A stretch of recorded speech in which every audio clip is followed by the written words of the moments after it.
بما ان المدارس اجت فحبيت ان انا اعمل شويه قرص بعجوه للولاد ياخدوها وهم رايحين. بنص كيلو دقيق عملت الكميه دي كلها. انا كان عندي تمر، اللي هو تمر القصيم من السعوديه.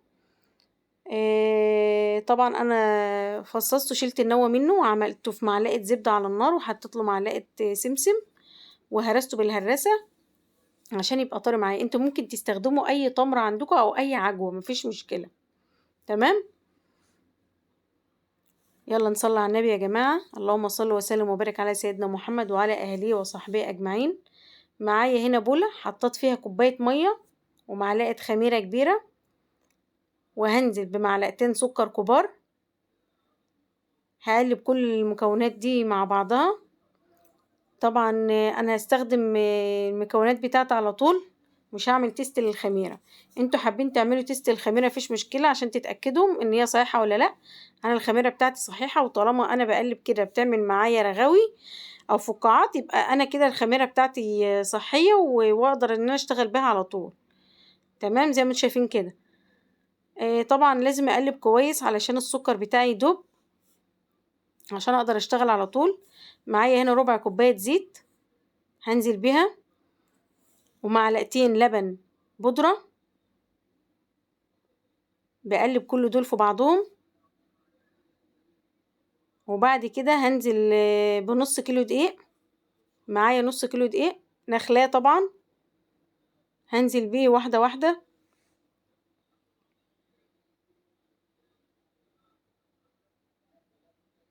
لو انتوا حابين تعملوا كيلو دقيق ممكن تضاعفوا الكمية. طبعا انا هنا هاخد معلقة بيكنج باودر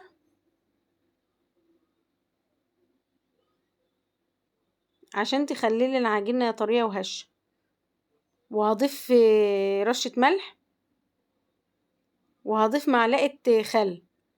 ضروري الخل بتاعنا ليه دور مهم في المعجنات. طبعا بيبقى محسن للمعجنات، بديل محسن المحسن.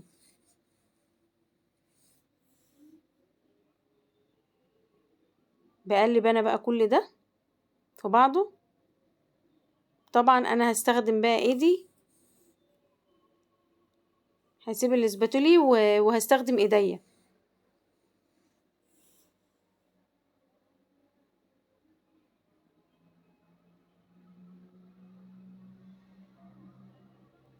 معايا نص كوباية مية تانية اهي، هنزل بيها واحدة واحدة. انا خلي بالكم يا جماعة، انا حطيت كوباية مية الاول، حطيت كوباية مية الاول ساعة الخميرة. تمام. وخليت جنبي نص كوباية مية وحطيتها. بس طبعا دي عن دي بيختلف، انتوا ممكن يزيد معاكم مية، ممكن يقل معاكم مية، مفيش مشكلة. تبع نوع الدقيق. انا النص كيلو اخد مني كوباية ونص مية. كوباية الاول اتحطت مع الخميرة، والنص التاني ضفته لما جت اعجن. انتوا ممكن ياخد معاكم بزيادة، ممكن اقل او كده. هقعد اعجن فيها شوية لغاية العجينة ما تبقى طرية معايا زي ما انتوا شايفين اهو.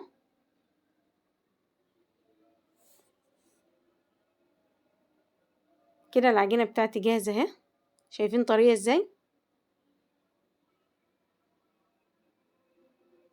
هجيب بقى نفس البولة اللي انا عاجنة فيها وهدينا شوية زيت، وهسيبها بقى تخمر في مكان دافي. بس مش هسيبها تخمر خمر كامل، هسيبها تخمر نص تخمير كده عشان لسه هتخمر معانا برضو.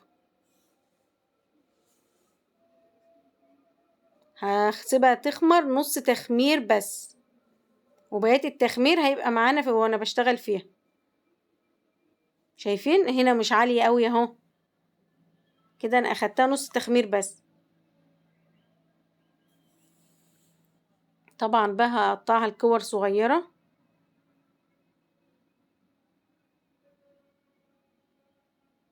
هقطعها لكور صغيرة يعني قد حبات الطماطم كده، قد حبات الطماطم.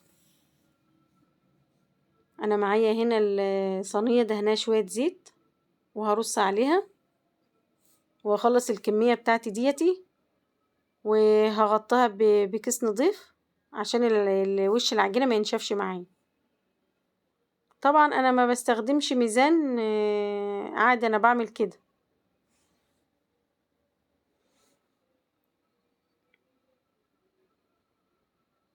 هخلص كل الكمية ديتي وهبدأ بقى اشتغل بيها بقى، عشان مجرد ما هحشيها وهرصها في صينية التحمير هسيبها تخمر شوية.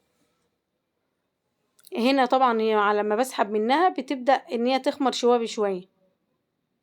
اخدت واحدة هنا وفردتها اهوتي. طبعا انا بحاول ادوس على الطروف بتاعت العجينة، مش في النص، انا سايبة في النص عالي شوية. هجيب هنا قطعة عجوة وهحطها في النص وهبدأ اقفل عليها اهوتي وهقلبها وهفردها تاني. شايفين؟ بفردها كده دايرة دايرة، وبجبت هنا غطا حاجة ساقعة او اي حاجة عندكم صغيرة. بحدد بقى الايه في النص عشان اقدر ان انا اجيب المقص واقصها بقى ايه، واقصها بالمقص. طبعا بقى سامحوني على التصوير ان هي ما ظهرتش، بس طبعا انا هكررها معاكم عشان تشوفوه. انا بفرد اهوتي، بسيب النص اهوتي وبفرد الاطراف. هجيب قطعة عجوة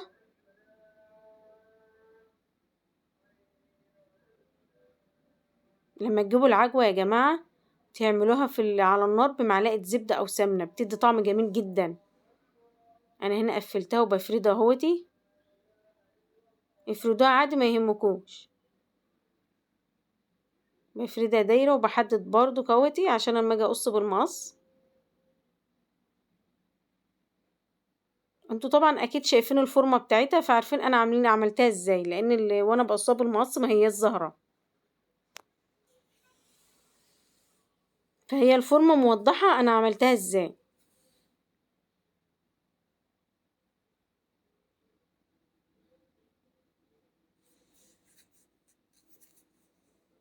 بكرر نفس الطريقة معاكم اهي. جميلة جدا وصحية للولاد، وطبعا هتديلهم طاقة.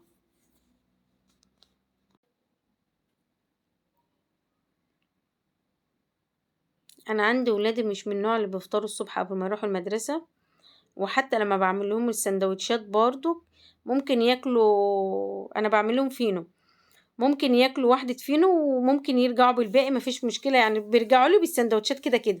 طبعا انا عملت معاكم واحدة بالطول اهو زي ما انتوا شايفينها، عملتها بالطول. هاجي بقى بالسكينة كده واعمل لها فتحات بسيطة بس كده زي ما انتوا شايفين اهو. هكرر كمان واحدة معاكم اهو، بعملها بالطول. وهجيب العجوة بالطول معايا، العجوة او التمر اي حاجة. هقفل جهة اهوتي واقفل الجهة التانية عليها، واجيب الاطراف عليها برضو واقفلها كويس وارجع اقلبها وافردها بقى. انتوا تقدروا تعملوا اي اشكال، تقدروا تفننوا براحتكم مفيش مشكلة. برضو هعمل لها فتحات بسيطة كده بالسكينة بحيث ان العجوة بس تبقى ظاهرة معايا كده وعطيلي منظر حلو كده. انا خلصت صينية اهوتي، هخلص بقى الكمية بتاعتي اهو. كده انا خلصت الكمية كده بقى. أنا عشان ادهن وشها جبت بيضة ورشيت عليها رشة فانيليا ورشة خل وربع فنجان لبن او نص فنجان لبن. تمام. وهبدأ بقى ان انا ادهن وشها. على فكرة انا سبت الصواني لما خمرت، لو انتوا شايفين الارتفاع اهو، سبتها شوية لما خمرت. هدهن وشها. اللي مش حابب البيض ممكن يدهن وشها بلبن، بس طبعا هي البيضة بتبقى عتيالي دور مهم، مع ان انا اول واحدة برفض ان انا احط في المعجنات بيض، بس في بعض معجنات لازم اضطر ان انا اعمل لها بيضة عشان بتديني لون حلو. انا هنا بقى بدي رشة سمسم زي ما انتم شايفين كده.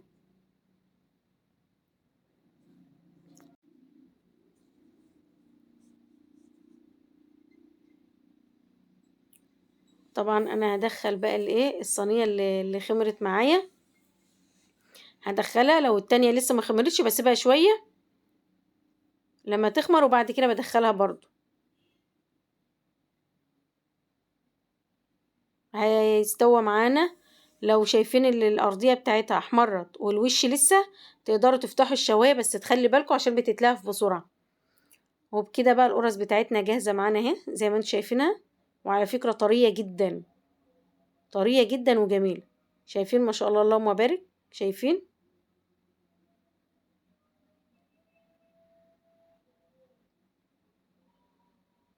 شايفين اللون؟ ما شاء الله جميلة. طبعا هي حلوة للولاد، مغذية، وهتديلهم طاقة.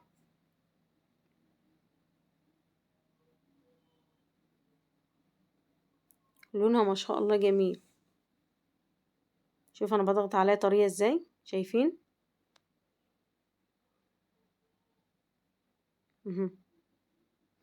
جربوها وهتعجبكم. ويا ريت ما تنسونوش في اللايك، واللي لسه اول مرة يشوفني انا نسرين يا ريت تعملوا لي متابعة، وان شاء الله استنوني في فيديو جديد.